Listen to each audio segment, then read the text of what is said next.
Hi hello నమస్తే welcome to Telugu one. This is దివేశ్వరి. Rebel star Prabhas హీరోగా వచ్చిన మూవీ బుచ్చిగాడు మేడ్ ఇన్ చెన్నై.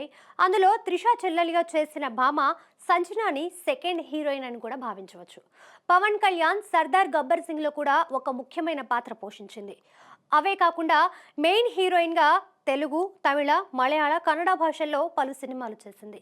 తాజాగా ఆమె కన్నడ హీరో దర్శన్ గురించి చేసిన వ్యాఖ్యలు ప్రస్తుతం హాట్ టాపిక్గా మారాయి. రేణుకాస్వామి హత్య కేసులో ఇటీవల దర్శన్ అరెస్ట్ అయిన విషయం అందరికీ తెలిసిందే.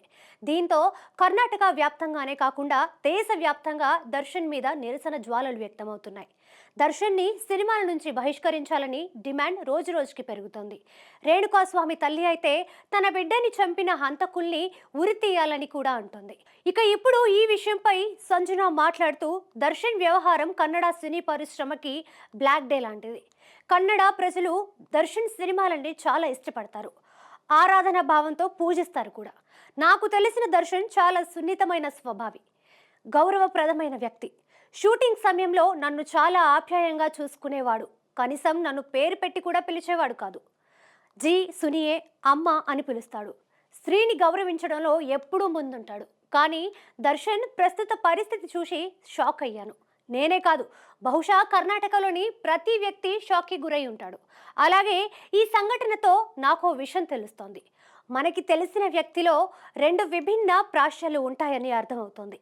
ఏది ఏమైనా ఒక సెలబ్రిటీ విషయంలో నిర్ణయం తీసుకునే ముందు న్యాయపరంగా ఆలోచించాలి. ఒకవేళ వెంటనే నిర్ణయం తీసుకుంటే తొందరపాటు అవుతుంది. సెలబ్రిటీ విషయంలో 5% ఆరోపణ ఉంటే అది 500%గా మారుతుంది. ఇప్పుడు సంజన చెప్పిన ఈ మాటలని బట్టి దర్శన్కి అండగా నిలుస్తుందని భావించవచ్చు. వారిద్దరూ కలిసి అగ్రజ, అర్జున్ వంటి సినిమాల్లో హీరో హీరోయిన్లుగా చేశారు.